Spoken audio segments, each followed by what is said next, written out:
ಆಕಾಶವಾಣಿ ಪ್ರದೇಶ ಸಮಾಚಾರ ಓದುತ್ತಿರುವವರು ಕುಮಾರಿ ಕೇವಳ. ಮುಖ್ಯಾಂಶಗಳು. ಕಾವೇರಿ ಜಲ ವಿವಾದ, ಮುಖ್ಯಮಂತ್ರಿ ಡಿಕೆ ಶಿವಕುಮಾರ್ ನೇತೃತ್ವದಲ್ಲಿ ಸರ್ವಪಕ್ಷ ಸಭೆ. ಕನ್ನಡಿಗರ ಹಿತ ಕಾಯಲು ಬದ್ಧ, ಉಪಮುಖ್ಯಮಂತ್ರಿ ಡಾ ಜಿ ಪರಮೇಶ್ವರ್. ಕರ್ನಾಟಕದ ಹಿತಾಸಕ್ತಿ ರಕ್ಷಣೆ ನಿಟ್ಟಿನಲ್ಲಿ ನಿರ್ಧಾರ ತೆಗೆದುಕೊಳ್ಳುವಂತೆ ತಮಿಳುನಾಡು ಮುಖ್ಯಮಂತ್ರಿ ಜೋಸೆಫ್ ವಿಜಯ್ಗೆ ಬಿವೈ ವಿಜಯೇಂದ್ರ ಮನವಿ. ನೀರು ವ್ಯರ್ಥವಾಗದಂತೆ ಕಾಲುವೆಗಳ ತ್ವರಿತ ನಿರ್ವಹಣೆಗೆ ಅಧಿಕಾರಿಗಳಿಗೆ ಸಚಿವ ಸತೀಶ್ ಜಾರಕಿಹೊಳಿ ನಿರ್ದೇಶನ. ಪೊಲೀಸ್ ಪೇದೆ ಹುದ್ದೆಗಳ ನೇಮಕಾತಿಗಾಗಿ ರಾಜ್ಯಾದ್ಯಂತ ಇಂದು ಲಿಖಿತ ಪರೀಕ್ಷೆ. ಮುಖ್ಯಮಂತ್ರಿ ಡಿಕೆ ಶಿವಕುಮಾರ್ ಅಧ್ಯಕ್ಷತೆಯಲ್ಲಿ ಗೃಹ ಕಚೇರಿ ಕೃಷ್ಣಾದಲ್ಲಿ ಇಂದು ಕಾವೇರಿ ನದಿ ನೀರಿನ ವಿಷಯಕ್ಕೆ ಸಂಬಂಧಿಸಿದಂತೆ ಸರ್ವಪಕ್ಷ ಸಭೆ ನಡೆಯಿತು.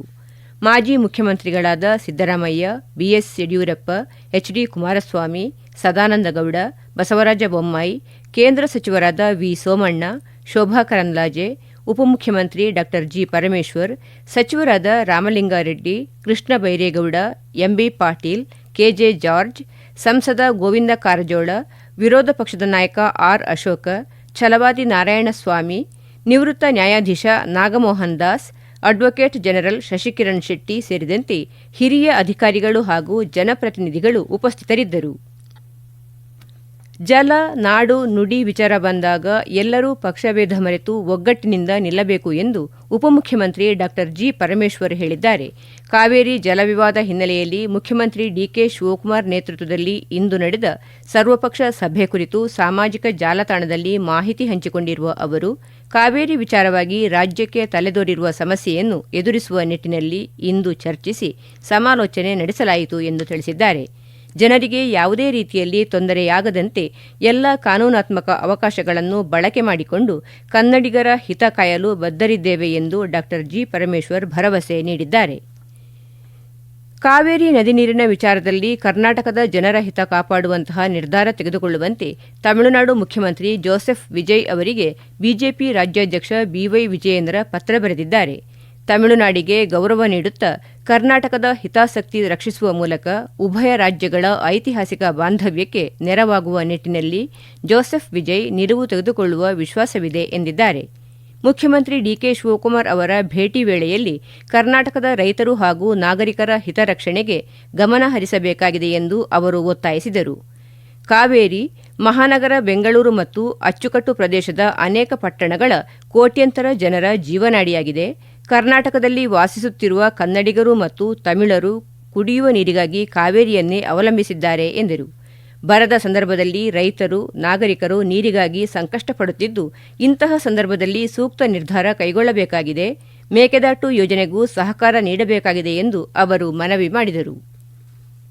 ಬಿಜೆಪಿ ರಾಜ್ಯಾಧ್ಯಕ್ಷ ಬಿವೈ ವಿಜಯೇಂದ್ರ ಅವರ ಅಧ್ಯಕ್ಷತೆಯಲ್ಲಿ ಇಂದು ಬಿಜೆಪಿ ಕೋರ್ ಕಮಿಟಿ ಸಭೆ ನಡೆಯಿತು.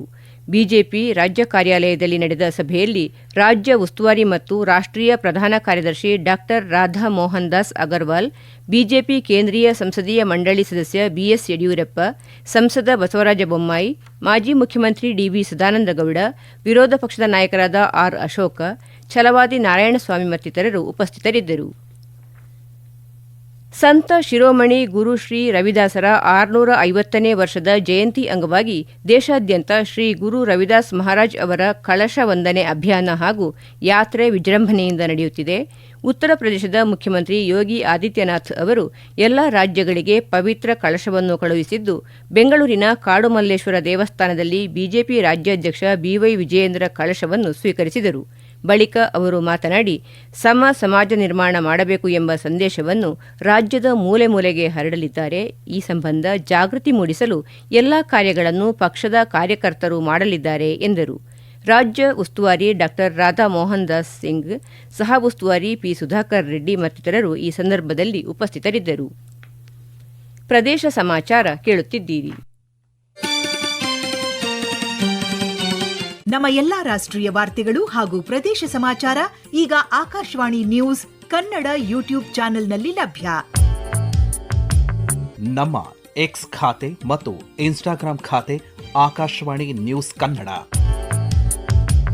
ಹೆಚ್ಚಿನ ಮಾಹಿತಿಗಾಗಿ ನಮ್ಮ ಫೇಸ್ಬುಕ್ ಖಾತೆ AIR ಕನ್ನಡ ನ್ಯೂಸ್ ಅನುಸರಿಸಿ. ಮಾಹಿತಿಯ ಹೂರಣ ವಾರದ ಕಾರ್ಯಕ್ರಮ ಪ್ರಚಲಿತ ವಿದ್ಯಮಾನ ಪ್ರತಿ ಬುಧವಾರ 9:15ಕ್ಕೆ. ಮಂಡ್ಯ ಕೊಡಗಿನಲ್ಲಿ ಭಾರೀ ಮಳೆಯಾಗುತ್ತಿರುವ ಪರಿಣಾಮ ಮಂಡ್ಯ ಜಿಲ್ಲೆಯ ಕೆಆರ್ಎಸ್ ಜಲಾಶಯದ ಒಳಹರಿವಿನಲ್ಲಿ ವ್ಯಾಪಕ ಹೆಚ್ಚಳ ಕಂಡಿದೆ. ಒಟ್ಟು 124.80 ಅಡಿ ನೀರಿನ ಸಂಗ್ರಹ ಸಾಮರ್ಥ್ಯದ ಕೆಆರ್ಎಸ್ ಜಲಾಶಯದಲ್ಲಿನ ಇಂದಿನ ನೀರಿನ ಮಟ್ಟ 96.90 ಅಡಿ ಇದೆ.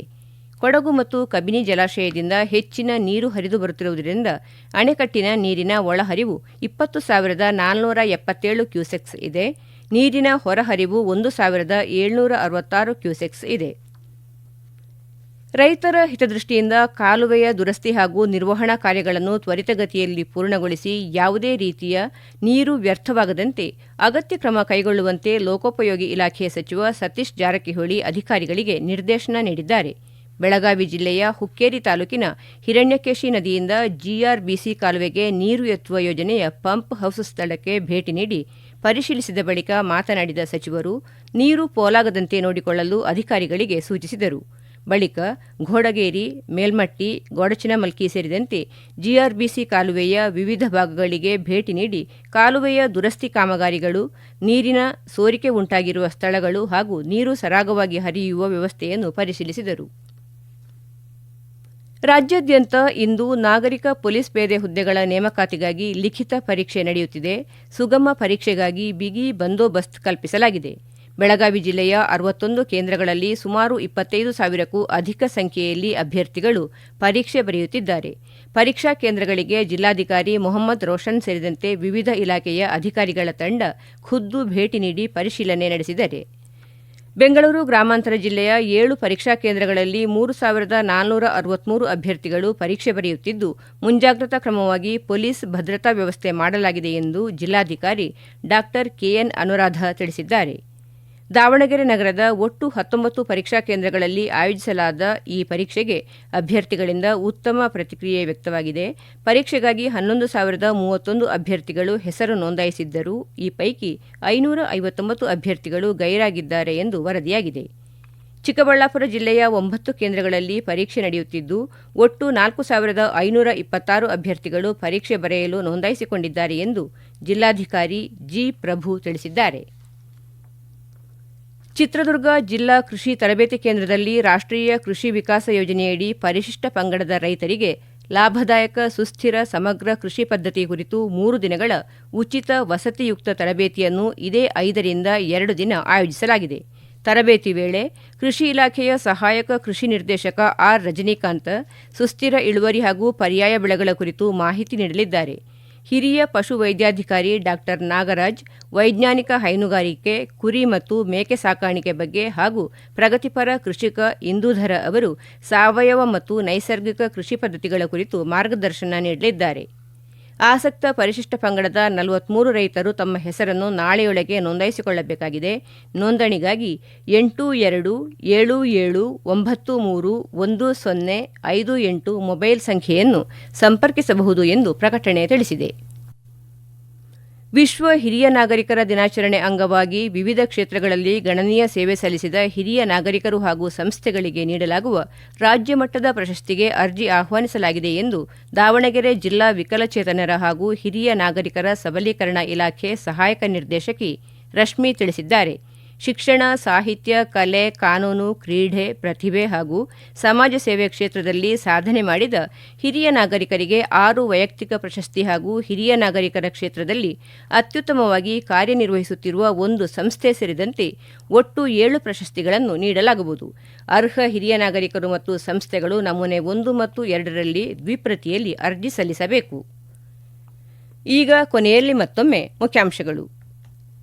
ಕಾವೇರಿ ಜಲ ವಿವಾದ, ಮುಖ್ಯಮಂತ್ರಿ ಡಿಕೆ ಶಿವಕುಮಾರ್ ನೇತೃತ್ವದಲ್ಲಿ ಸರ್ವಪಕ್ಷ ಸಭೆ. ಕನ್ನಡಿಗರ ಹಿತ ಕಾಯಲು ಬದ್ಧ, ಉಪಮುಖ್ಯಮಂತ್ರಿ ಡಾ. ಜಿ. ಪರಮೇಶ್ವರ್. ಕರ್ನಾಟಕದ ಹಿತಾಸಕ್ತಿ ರಕ್ಷಣೆ ನಿಟ್ಟಿನಲ್ಲಿ ನಿರ್ಧಾರ ತೆಗೆದುಕೊಳ್ಳುವಂತೆ ತಮಿಳುನಾಡು ಮುಖ್ಯಮಂತ್ರಿ ಜೋಸೆಫ್ ವಿಜಯ್ಗೆ ಬಿವೈ ವಿಜಯೇಂದ್ರ ಮನವಿ. ನೀರು ವ್ಯರ್ಥವಾಗದಂತೆ ಕಾಲುವೆಗಳ ತ್ವರಿತ ನಿರ್ವಹಣೆಗೆ ಅಧಿಕಾರಿಗಳಿಗೆ ಸಚಿವ ಸತೀಶ್ ಜಾರಕಿಹೊಳಿ ನಿರ್ದೇಶನ. ಪೊಲೀಸ್ ಪೇದೆ ಹುದ್ದೆಗಳ ನೇಮಕಾತಿಗಾಗಿ ರಾಜ್ಯಾದ್ಯಂತ ಇಂದು ಲಿಖಿತ ಪರೀಕ್ಷೆ. ಇಲ್ಲಿಗೆ ಪ್ರದೇಶ ಸಮಾಚಾರ ಮುಗಿಯಿತು. ನಮ್ಮ ಮುಂದಿನ ವಾರ್ತಾ ಪ್ರಸಾರ ಸಂಜೆ 6:40.